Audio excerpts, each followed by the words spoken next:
அன்பர்களுக்கு வணக்கம். போன எபிசோடில் அந்த பேய் பிடிச்சிருக்கக்கூடிய அந்த அரசனுடைய மகளுக்கு பேயை ஓட்டுறாங்களா, சரியாகுதா அப்படிங்கிறத நம்ம கேள்விக்குறியோடு வச்சோம். அதை நம்ம இப்போ தொடருவோம். கொஞ்ச நேரம் கழித்து அரசன் தன்னுடைய மகளை கூட்டிகிட்டு வரது ஏற்பாடு செஞ்சான். கொஞ்ச நேரம் கழித்து காவலாளிகள் ஆவேசமாக ஆர்ப்பாட்டம் செய்த மாதிரியே அசூசியா வார்த்தைகளை பேசிக்கிட்டு இருந்த இளவரசின் கை கால்களை கைத்தால பிணைச்சு அவளை பலவந்தமாக இழுத்துட்டு வந்தாங்க. துறவி அவளை நேருக்கு நேராக பார்க்காம இளவரசியை ஒரு திரைக்கு பின்னால் உட்கார வச்சு அந்த பூனையுடைய அந்த ரோமத்தை தீயிலிட்டு புசுக்கி அந்த புகையை அவளுடைய மூக்கில் வாசம் காட்டினாரு. ரோம புகையினுடைய வாசம் மூக்கில் ஏறினதும் இளவரசிக்கு உடனே பைத்தியம் தெளிஞ்சு சுவாதீனத்தை அடைகிறா. புத்தி தெளிஞ்சதும் அலங்கோலமாக கிடந்த தன்னோட முகத்திர சிலையை ஒழுங்காக போட்டுக்கிட்டு எனக்கு என்ன நடந்தது, நான் எப்படி இங்கே வந்தேன் அப்படின்னு சுத்தமுத்தும் பார்த்தபடி ஆச்சரியமாக கேட்டா இளவரசி. குழப்பமாக நடந்துட்டு இருந்த இளவரசி தெளிவாக பேசியதை கேட்டதும் அரசனுக்கு அப்படியே சந்தோஷத்தினுடைய உச்சத்துக்கு போனான். மகிழ்ச்சி கூத்தாடி அந்த துறவியனுடைய கைகளை முத்தமிட்டான் அரசன். தன்னோட வந்திருந்த பிரபுக்கள் பக்கம் திரும்பி இந்த அற்புதத்துக்கு நான் என்ன கைமாறு செய்யறது, என் மகளை குணமாக்கிறதுக்கு என்ன செய்தா தகும் அப்படின்னு கேட்கறான். பிரபுக்கள் என்ன பண்றாங்க, உங்களுடைய மகளை அவருக்கு மனைவியாக்குறது தான் சரியான காரியமாக இருக்கும் அப்படின்னு ஒரு ஆலோசனை கொடுக்குறாங்க. இப்படியே செய்யறேன் அப்படின்னு சொல்லி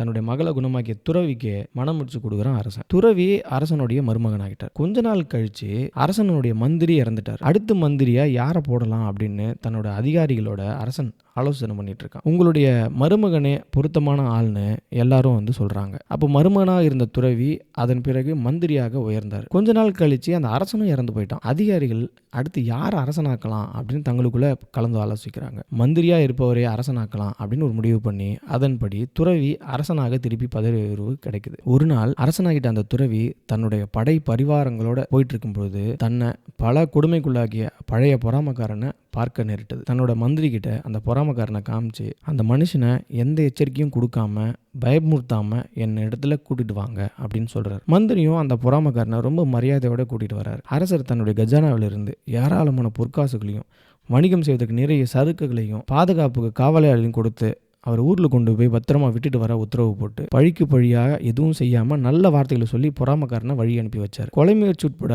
பொறாமைக்காரன் செஞ்ச அத்தனை பாதக செயல்களுக்கும் பழிக்கு பழியாக எந்த ஒரு குடும் செயலையும் மேற்கொள்ளாமல் நடந்து கொண்ட அந்த பொறுமசாலியை பற்றி பூதத்திட இரண்டாம் கலந்தர் சொல்கிறார். நான் சொன்னது எல்லாத்தையும் கேட்ட அந்த பூதம், நான் உன்னை கொல்ல போகிறதில்ல, ஆனால் அதுக்காக உன்னை மன்னித்து தண்டிக்காமல் விட்டுடவும் போகிறதில்ல, உன்னை என் மந்திரவசியத்துக்கு ஆட்படுத்த போகிறேன் அப்படின்னு சொல்லி என்னை தூக்கிக்கிட்டு வானில் பறந்துச்சு. அங்கேருந்து பார்க்கும்போது பூமி சிறு புள்ளியா என் கண்ணுக்கு தெரிஞ்சது. கடைசியில என்ன ஒரு செங்குத்தான மலையினுடைய உச்சியில கொண்டு வச்சு அங்கிருந்த மண்ணை எடுத்து சில உச்சாடனங்களை செஞ்சு மனுஷ பிறப்பை விட்டு நீங்கி மனித குரங்காக நீ மாறுவ அப்படின்னு சொல்லி என் மேல வீசிச்சு. அந்த சமயத்துல இருந்து நான் ஒரு மனித குரங்கா மாறிட்டேன். பூதம் என்னை அங்கேயே விட்டுட்டு போயிடுச்சு. நான் குரங்காக மாறினதை கண்டு நான் அழுது புலம்புனேன். யாரிடமும் கருணை காட்டாத இந்த வாழ்க்கையை நொந்துக்கிட்டு மலையிலிருந்து இறங்கி ஒரு பெரிய பாலைவனத்தை கடந்து ஒரு மாதம் கால்நடையா நடந்து ஒரு கடற்கரையை வந்தடைஞ்சேன். கடற்கரையில நின்று இருக்கும் பொழுது தூரத்துல காற்றினுடைய சீரான போக்கில கித்தானை விரித்து அலைகளை கிழிச்சபடி ஒரு கப்பல் வந்துட்டு இருந்தது. கப்பலை பார்த்து ஏதாவது உதவி கிடைக்கும் அப்படின்னு நான் உற்சாகம் அடைஞ்சேன். சத்தம் போட்டு உதவி கேட்க வழி இல்லாத நிலையில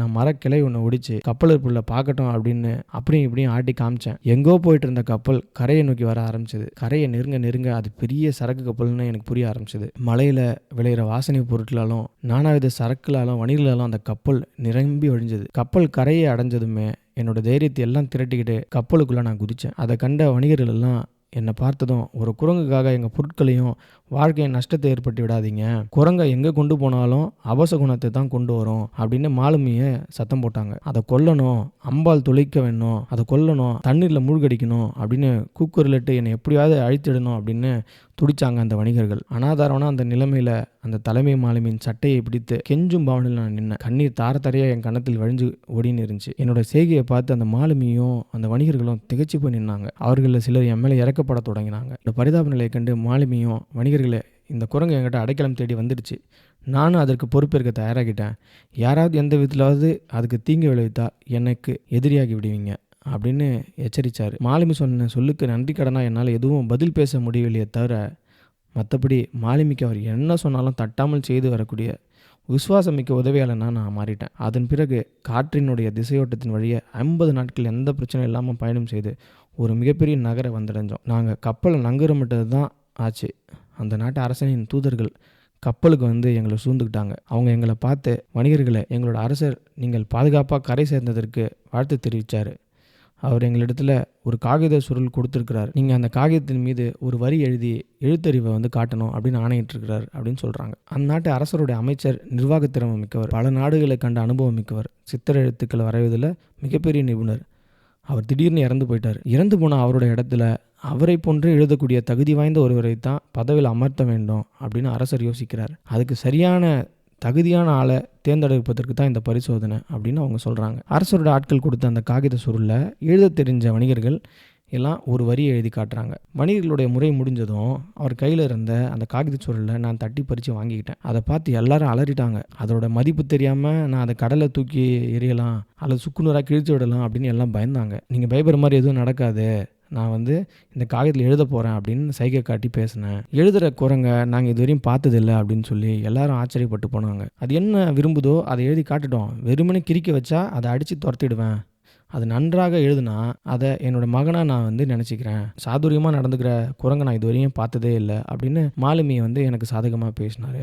அதன் பிறகு நான் பேனாவை மைக்கூட்டுக்குள்ளே முக்கி 7 மொழிகளில் செயல்களை காகிதத்தில் எழுதி காட்டினேன். பல மொழி வரி வடிவங்களை எழுதி முடித்ததும் காகித சுருளை தூதுவர்களிடம் கொடுத்துட்டேன். அவர்கள் அதை மன்னர் இடத்துல எடுத்துகிட்டு போனாங்க. தன்னிடத்தில் காட்டப்பட்ட காகித சுருளை பார்த்த மன்னருக்கு மற்றவர்களை விட என்னோட கையெழுத்து ரொம்ப பிடிச்சி போயிடுச்சு. இந்த வரியை எழுதினவரை கோவேறு கழுதினுடைய மேலே ஏற்றி அவருக்கு தக்க மரியாதைகள் செய்து என்னிடத்துல கூட்டிட்டு வாங்க அப்படின்னு தூதர்கள் இடத்துல கண்டிப்பாக சொல்லிவிட்டார் மன்னர். தூதர்கள் அதை கேட்டு சிரிக்கிறாங்க. அவங்க சிரிக்கிறத பார்த்து என்னோட கட்டளையே கேட்டு சிரிக்கிற அளவுக்கு உங்களுக்கு திமிராயிடுச்சா அப்படின்னு கோபம் அடைஞ்சார்.